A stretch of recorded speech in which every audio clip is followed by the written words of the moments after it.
It's me, Fahad Javed Khattak. I'm lecturer in Kortaba Science School and College. So today we will discuss how to calculate neutrons.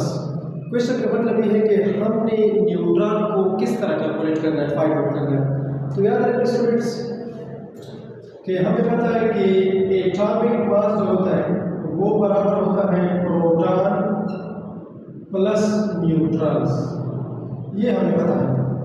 As we know that atomic mass या mass number बराबर होता है सम of proton and neutrons.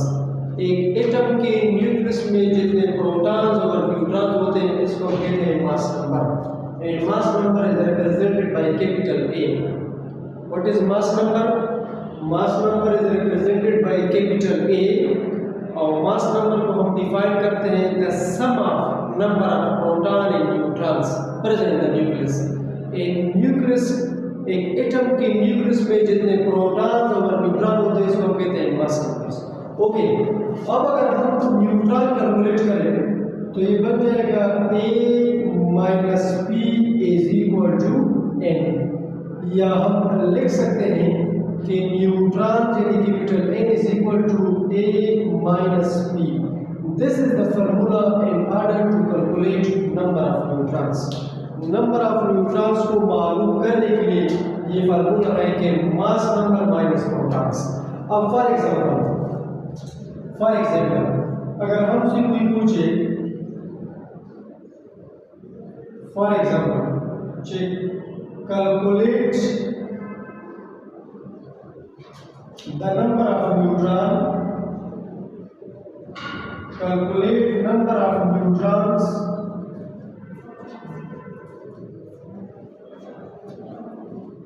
present in oxygen 816। Question आपको ये आएगा कि oxygen 816 में आप नंबर ऑफ न्यूट्रॉन्स कैलकुलेट करें। तो याद रखिए students, as we know that हमने फार्मूला पढ़ा है कि neutrons is equal to a minus P, यानी mass number minus proton is equal to neutron. तो न्यूट्रॉन्स इज इक्वल टू जो नंबर में कम होता है दिस इज एटॉमिक नंबर, जो नंबर में कम होता है इसको हम एटॉमिक नंबर कहते हैं प्रोटॉन्स, और जो नंबर में ज्यादा होता है इसको हम कहते हैं मास नंबर। तो अब मास नंबर कितना है इसमें 16 माइनस प्रोटॉन कितने हैं 8, तो neutron is equal to how many 8।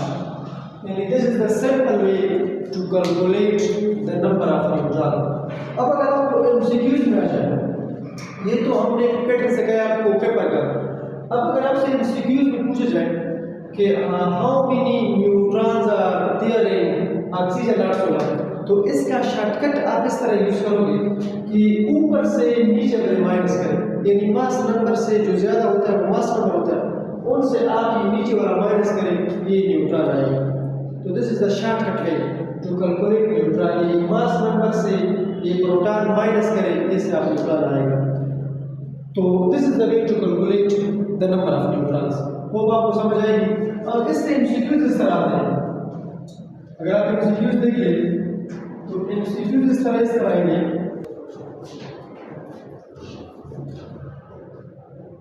Which one of the following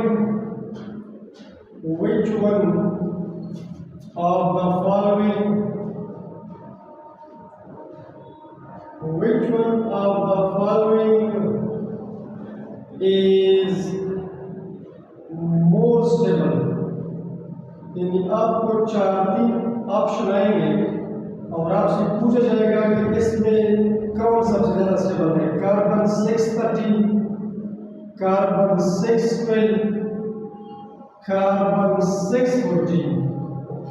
इस तरह के एमसीक्यूज आपको आएंगे टेस्ट में कि which one of the following is more stable. ये 3-4 ऑप्शन आपको आएंगे। तो याद रखिए स्टूडेंट्स, इसका शॉर्टकट तरीका ये है, शॉर्टकट फार्मूला कि जितने न्यूट्रॉन्स ज्यादा होंगे उतना स्टेबिलिटी क्या होगी, कम होगी। यानी ये आपस में इनवर्स है। जितना न्यूट्रॉन कम होगा उतना स्टेबिलिटी क्या होगा, ज्यादा होगा। न्यूट्रॉन और स्टेबिलिटी आपस में इनवर्स है। अगर किसी एटम में न्यूट्रॉन ज़्यादा होंगे तो वो कम स्टेबल होगा, और अगर किसी एटम में न्यूट्रॉन कम होंगे तो वो ज़्यादा स्टेबल होगा। इनवर्स का ये मतलब है न्यूट्रॉन कम होंगे तो स्टेबिलिटी क्या होगी, ज़्यादा होगी। अब आप में से कोई इसको डायरेक्ट क्लिक कर सकते हैं। इसमें कितने न्यूट्रॉन हैं, 7, इसमें कितने हैं, 6, इसमें कितने हैं, 8। तो सबसे स्टेबल कौन है, ये वाला ऑप्शन, क्योंकि इसमें न्यूट्रॉन कम है और स्टेबिलिटी क्या होगी, ज़्यादा। अब जिस तरह के एमसीक्यूज आपको आ जाए आप कर सकते हो। यूरेनियम 92, 234 और 234 है, यानी यूरेनियम 34, यूरेनियम 335, यूरेनियम 338। आपसे पूछा जाए कि इसमें कौन स्टेबल है, तो यूरेनियम 334। क्यों? क्योंकि इसमें न्यूट्रॉन कम है। जिसमें न्यूट्रॉन जितने कम होंगे उतना उसकी स्टेबिलिटी क्या होगी, ज़्यादा होगी। So this is the end of the topic. और अगर आपको ये चैनल अच्छा लग जाए तो आप इस तरह करें कि आप उसको सब्सक्राइब करें। इंशाल्लाह डिटेल के साथ इस तरह के जो कंसेप्ट डिस्कशन वो आपको आएंगे और आप एंजॉय करें। Thank you so much.